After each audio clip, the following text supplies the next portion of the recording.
Lévitique, chapitre 16. L'Éternel parla à Moïse, après la mort des 2 fils d'Aaron, qui moururent en se présentant devant l'Éternel. L'Éternel dit à Moïse, « Parle à ton frère Aaron, afin qu'il n'entre pas en tout temps dans le sanctuaire, au-dedans du voile, devant le propitiatoire qui est sur l'arche, de peur qu'il ne meure. Car j'apparaîtrai dans la nuée sur le propitiatoire. Voici de quelle manière Aaron entrera dans le sanctuaire. Il prendra un jeune taureau pour le sacrifice d'expiation et un bélier pour l'holocauste. Il se revêtira de la tunique sacrée de lin et portera sur son corps des caleçons de lin. Il se ceindra d'une ceinture de lin et il se couvrira la tête d'une tiare de lin. Ce sont les vêtements sacrés dont il se revêtira après avoir lavé son corps dans l'eau. Il recevra de l'assemblée des enfants d'Israël 2 boucs pour le sacrifice d'expiation et un bélier pour l'holocauste. Aaron offrira son taureau expiatoire, et il fera l'expiation pour lui et pour sa maison.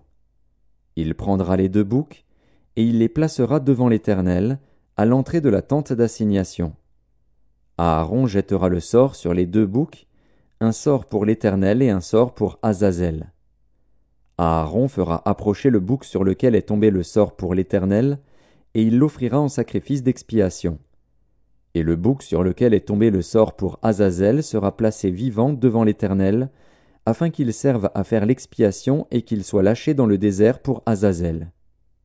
Aaron offrira son taureau expiatoire, et il fera l'expiation pour lui et pour sa maison. Il égorgera son taureau expiatoire. Il prendra un brasier plein de charbons ardents ôtés de dessus l'autel devant l'Éternel, et de 2 poignées de parfums odoriférants en poudre. Il portera ces choses au-delà du voile. Il mettra le parfum sur le feu devant l'Éternel, afin que la nuée du parfum couvre le propitiatoire qui est sur le témoignage, et il ne mourra point. Il prendra du sang du taureau, et il fera l'aspersion avec son doigt sur le devant du propitiatoire vers l'Orient. Il fera avec son doigt 7 fois l'aspersion du sang devant le propitiatoire. Il égorgera le bouc expiatoire pour le peuple, et il emportera le sang au-delà du voile. Il fera avec ce sang comme il a fait avec le sang du taureau, il en fera l'aspersion sur le propitiatoire et devant le propitiatoire. C'est ainsi qu'il fera l'expiation pour le sanctuaire à cause des impuretés des enfants d'Israël et de toutes les transgressions par lesquelles ils ont péché. Il fera de même pour la tente d'assignation, qui est avec eux au milieu de leurs impuretés. Il n'y aura personne dans la tente d'assignation lorsqu'il entrera pour faire l'expiation dans le sanctuaire, jusqu'à ce qu'il en sorte. Il fera l'expiation pour lui et pour sa maison, et pour toute l'assemblée d'Israël. En sortant, il ira vers l'autel qui est devant l'Éternel, et il fera l'expiation pour l'autel. Il prendra du sang du taureau et du bouc, et il en mettra sur les cornes de l'autel tout autour. Il fera avec son doigt 7 fois l'aspersion du sang sur l'autel. Il le purifiera et le sanctifiera à cause des impuretés des enfants d'Israël. Lorsqu'il aura achevé de faire l'expiation pour le sanctuaire, pour la tente d'assignation et pour l'autel, il fera approcher le bouc vivant. Aaron posera ses 2 mains sur la tête du bouc vivant, et il confessera sur lui toutes les iniquités des enfants d'Israël et toutes les transgressions par lesquelles ils ont péché. Il les mettra sur la tête du bouc, puis il le chassera dans le désert, à l'aide d'un homme qui aura cette charge. Le bouc emportera sur lui toutes leurs iniquités dans une terre désolée. Il sera chassé dans le désert. Aaron entrera dans la tente d'assignation. Il quittera les vêtements de lin qu'il avait mis en entrant dans le sanctuaire, et il les déposera là. Il lavera son corps avec de l'eau dans un lieu saint, et reprendra ses vêtements. Puis il sortira, offrira son holocauste et l'holocauste du peuple, et fera l'expiation pour lui et pour le peuple. Il brûlera sur l'autel la graisse de la victime expiatoire. Celui qui aura chassé le bouc pour Azazel lavera ses vêtements et lavera son corps dans l'eau. Après cela, il rentrera dans le camp.